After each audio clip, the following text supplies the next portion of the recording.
Any recipe that starts with this, like how can it be bad? It can't, is the answer. Oh man, who doesn't want to start a day with this? I would question them. If you're a savory breakfast person like me, then you must eat Fatteh. It's crunchy, creamy, rich, delicious, and if you want to learn how to make it, you can watch this video through and you'll pretty much know, without a recipe, how to throw this together.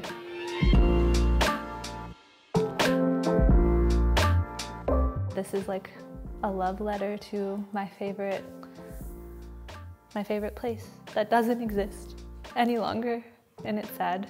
One of my favorite restaurants has been turned into a Corona Testcenter during the pandemic, and as we're all sort of getting back to the things that we used to do pre-pandemic, the routines that we had, I'm remembering one of my favorite things, which was going to this restaurant, having a giant bowl of Fatteh, some manikish, and some tea and pickles.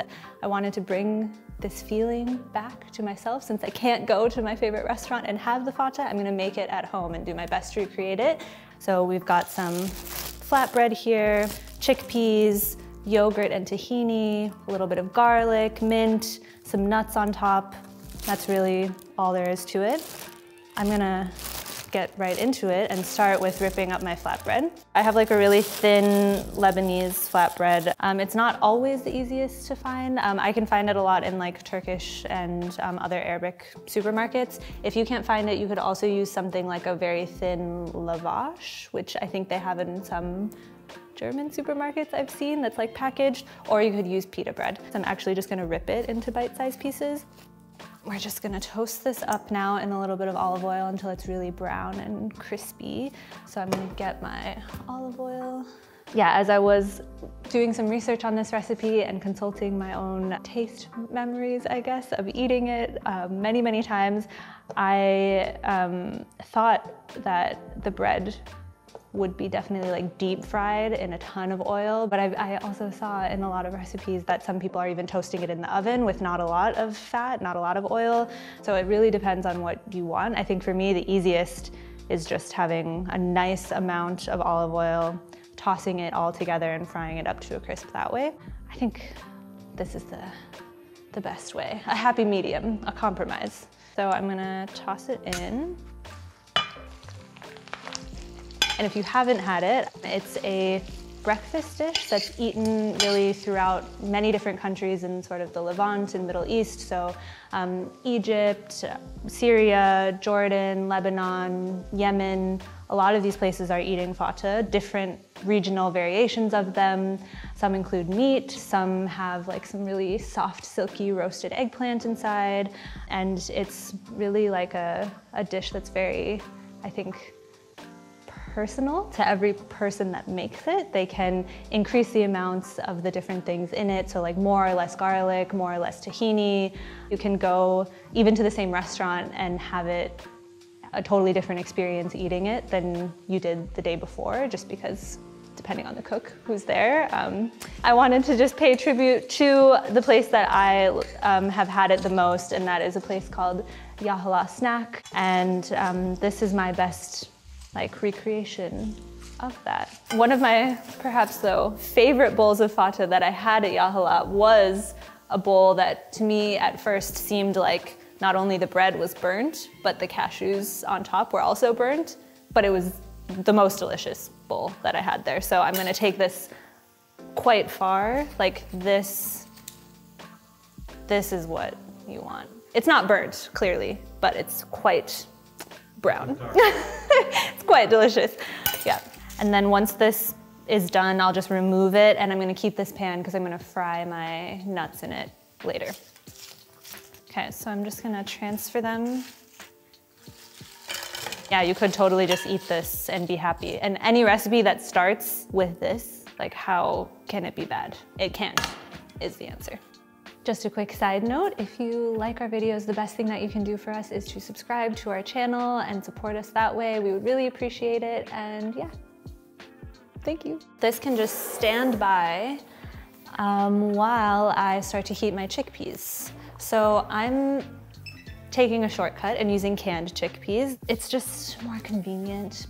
Yeah, I'm gonna just heat these up, smash them a little bit, and then we're good to go. Okay, so let me just figure it out again. This, okay. There we go. Okay. For 2 portions, I think about a 400-gram can. I'm going to put these in also with the water that's, the aquafaba, I guess, that's in here. I want to heat them up in order to sort of tenderize them a little bit, and I'm going to mash them also just to kind of recreate the same really smooth bite that I know and love from my favorite fatteh. While that's happening, I think I can make the yogurt sauce. I just have some full-fat yogurt here. I don't know how much this is. It doesn't really matter because I will just flavor it to my desire. I will use as much as I want, and then I'll just save the rest. So I'm gonna add now tahini. I actually like a little bit less tahini in my yogurt sauce, so I'm gonna do maybe like a tablespoon and a half.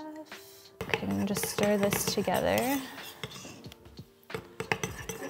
Now for the garlic. I like my fatteh quite garlicky, so I'm going to use a whole clove here without cutting anything, but just using a garlic press. You could also use a microplane and just grate it directly.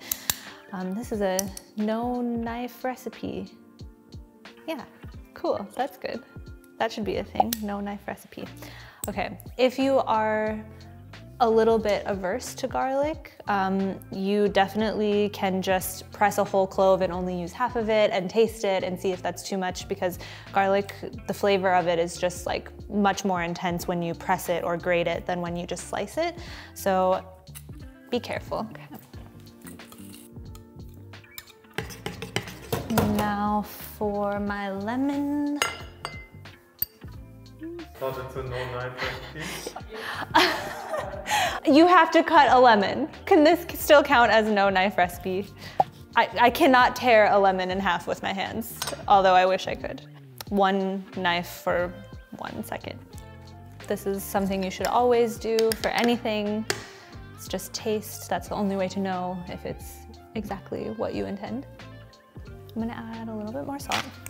And I think I added a little bit more tahini than I normally like, so maybe I will add a little bit more yogurt even to even that out.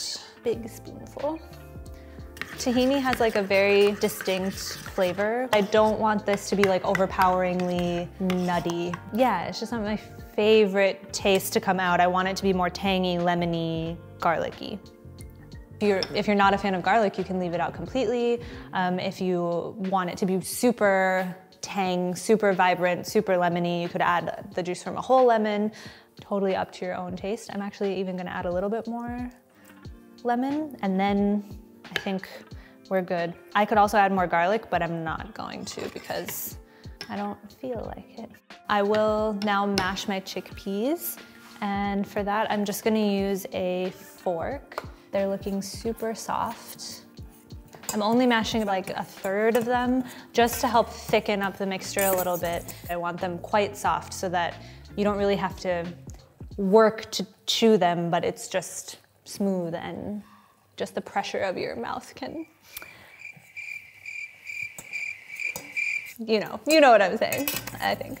Then I'm gonna leave this on like low heat because I just want it to remain warm. So this recipe traditionally uses pine nuts and calls for pine nuts. I've had it many, many times with pine nuts, and I also really like it with that, but I've also had it many, many times with cashews, and I actually just prefer the crunch of a cashew and the flavor of a cashew over a pine nut. That's my own preference, so I'm going to use cashews today. My butter is melted, so I'm gonna have it just on medium heat, and I'm gonna add my cashews. Nuts, because they do have a lot of fat already in them, are pretty susceptible to burning, so I'm gonna watch these pretty closely and have them on a pretty low heat. I really like toasting nuts in some sort of fat, so in butter or in oil. It not only helps them like brown more evenly than when you toast them in a dry pan, but it also just brings out more of that flavor, and it's just delicious. Yeah, so while this is browning, I think I can start to assemble I'm gonna go with this. You can put all of the bread just in a bowl, put the chickpeas on top, the yogurt, and then lastly the butter and the nuts. Or you can do a couple of layers. So I kind of like to do layers. Next comes the chickpeas. You can see now how this is really like thickened up, and that's the texture that we're looking for. Just gonna pour this. Now comes yogurt, which I'm also just going to pour over the top. The nuts are looking perfect. The butter is brown and smelling really delicious. So I'm going to just thinly slice my mint, put on all of my remaining crispy bread. The best moment, all the butter and the nuts going on top. Oh man, who doesn't want to start a day with this? I would question them. I like to serve it with some olives and pickles.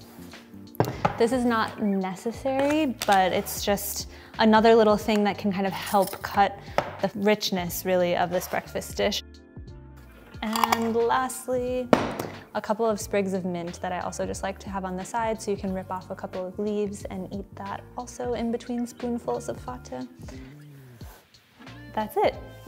I have made it. It looks, I have some pictures of what I have eaten from a couple of restaurants that I like, and I would say did a pretty good job. Gotta give myself a pat on the back for that. I'm gonna put a little sprinkle of smoked paprika on top. You could also do cumin, but I kind of just want a little bit of smoky paprika. All I'm missing now to eat this is a big spoon. The biggest spoon that you can find. Want a little bit of everything. So we've got our bread, our little yogurt mixture all over with some butter, some olive oil. Here we can see some little chickpea, or yeah, a little cashew right there. I think the only thing I'm missing is mint, so I'm just gonna take a little bit and put it right on top. The perfect bite. This is not gonna be pretty, but that's fine. That was a big bite, and Arthur's eye cringed, and I saw him cringe. It was not good. Okay, the food was good. The bite was maybe too big. Yeah, I mean, it's perfect because you know what? Some of these pieces of bread are still crispy. Some of them have like gone a little bit soggy with the juice of the chickpeas and a little bit of the yogurt, but I mean, that's what you want. It's like a flavor and texture experience. It just goes so well together. I wish Yahala snack would open again. We should have a petition. This for me is like a perfect weekend morning breakfast, savory, salty, crunchy, and I hope you make it. Next week, we have a little teaser for you. One of our photographers, Eric, will be making a very sweet recipe and his first ever YouTube video, so I'm really looking forward to it, and I hope you come back and watch it. You can watch more videos on this side. Click, take a look, lots of fun things. And then over here, you can subscribe to our channel. We would really appreciate it. It's one of the best ways to support us.